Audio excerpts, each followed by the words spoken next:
Olá, tudo bem com você? Eu sou a professora Melissa e hoje a gente vai falar um pouquinho sobre hidrólise salina. Já se inscreveu no canal? Se inscreva e ative as notificações.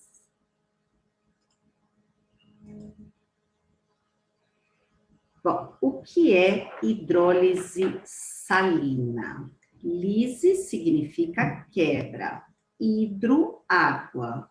Então, é a quebra do sal na presença de água.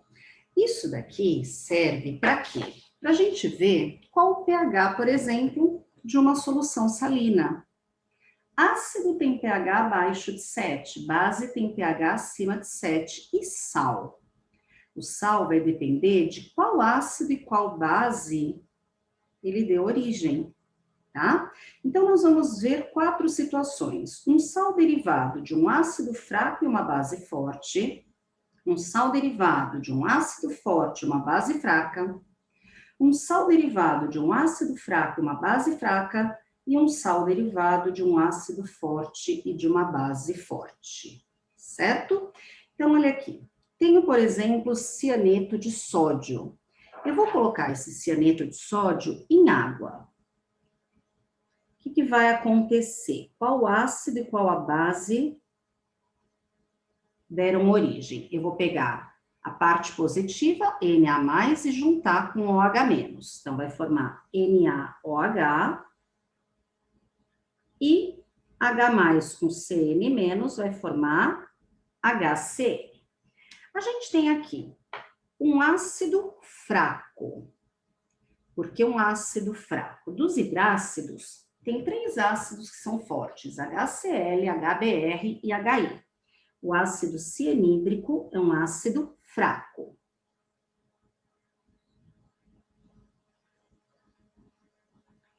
E o hidróxido de sódio, base do grupo 1 da tabela periódica, é uma base forte.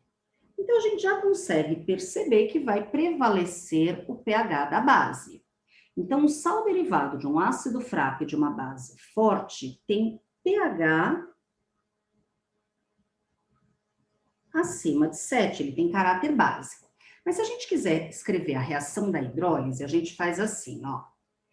O sal em água se dissocia. Então, eu vou escrever esse sal na forma de íons. Na+, Cn-. Colocado em água, tudo que for forte, eu escrevo na forma de íons. O que for fraco, eu não escrevo na forma de íons. Então, aqui eu tenho uma base forte, é uma base que vai estar bem dissociada, então Na+ e OH-. E aqui eu tenho um ácido fraco, que ioniza pouco, por isso que eu não vou escrever na forma de íons. O que tiver igual dos dois lados, eu vou cancelar. Então, olha aqui, ó, Na+ com Na+. Então, a minha reação de hidrólise vai ser o cianeto em água, formando ácido cianídrico, que é um ácido fraco. E o que está sendo liberado aqui? Está liberando OH-. Se libera no meio OH-, é porque o pH é acima de 7, certo? Então, primeira situação, sal derivado de ácido fraco e base forte, prevalece o pH da base, pH acima de 7. Sal derivado de um ácido forte e uma base fraca. Por exemplo, cloreto de amônio. Vou colocar em água. Escrevo assim, ó, HOH. Vai formar, aqui eu tenho NH4 mais Cl menos, H mais OH-. Então, vai ficar NH4 OH e HCl. NH4OH é uma base fraca.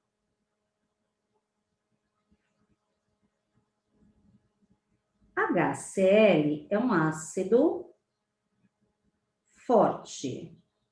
Então, você já consegue imaginar que vai prevalecer o pH do ácido. Significa que esse sal vai ter pH abaixo de 7. Mas, se eu precisar escrever a reação da hidrólise, como é que a gente faz? Então, de novo, olha aqui. O sal a gente escreve na forma de íons. NH4 mais Cl-. Colocado em água. O que for fraco, a gente deixa juntinho, a gente não separa, porque uma base fraca dissocia pouco, um ácido fraco ioniza pouco, e os fortes a gente escreve na forma de íons. Então, aqui no caso, só o HCl que eu vou escrever na forma de íons. Eu consigo cancelar o que aparece agora dos dois lados? Esse Cl-, né? Então, ó, Cl- com Cl-, eu vou cancelar. Então, eu tenho NH4+,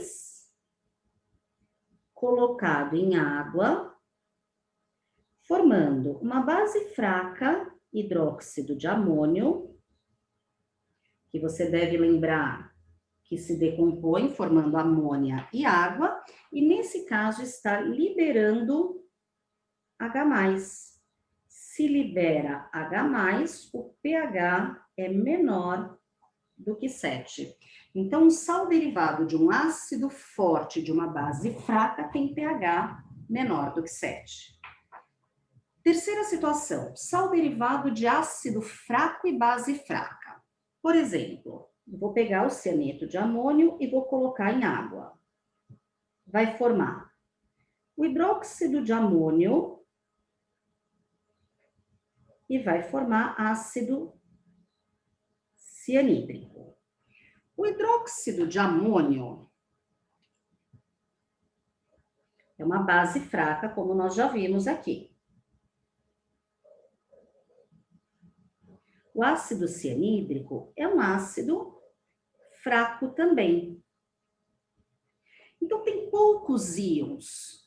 Só que eu vou ter mais íons da base ou mais íons do ácido? Depende. O exercício teria que fornecer para a gente a constante da base, teria que fornecer para a gente a constante do ácido. Se a constante da base for maior, eu vou ter um pouquinho mais de OH- do que H+. Então, o pH vai estar um pouquinho acima de 7. Se a minha constante do ácido for maior que a constante da base, eu vou ter mais H+ do que OH-. Então, o pH vai estar um pouquinho abaixo de 7. Como eles não vão fornecer para a gente a constante, a gente coloca que sal derivado de ácido fraco e base fraca tem pH próximo de 7. Tá? Vai ser um pouquinho abaixo de 7, um pouquinho acima de 7, vai depender da base e do ácido, certo? Mas aí eles teriam que fornecer para a gente as constantes, para a gente saber se eu vou ter um pouquinho mais de H+, ou um pouquinho mais de OH-. E, para finalizar, sal derivado de ácido forte e base forte. Por exemplo, cloreto de sódio, NaCl. Quando eu coloco o cloreto de sódio em água, eu poderia perceber aqui a formação de NaOH e HCl.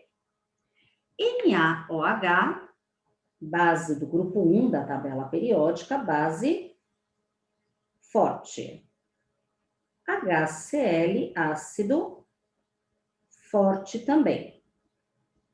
Então, como é que ficaria a minha equação? Na+, Cl-.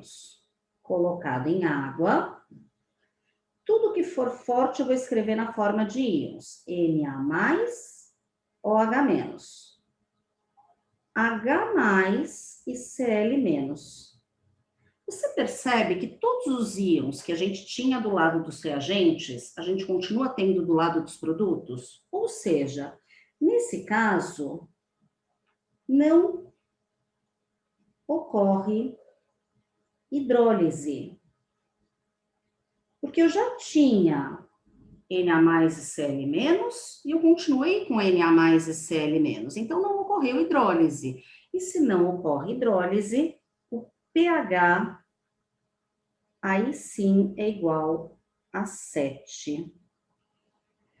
Então, sal derivado de ácido fraco e base forte, prevalece o pH do que é forte, da base.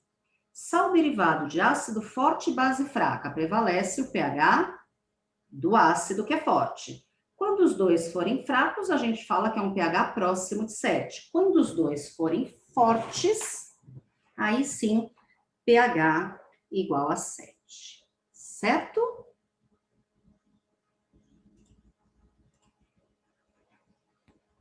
Entendeu direitinho? Ficou alguma dúvida? Se ficou alguma dúvida, deixa no comentário. Se gostou, não esqueça de deixar seu like, siga o canal e em breve mais vídeo para você. Beijo, beijo, beijo.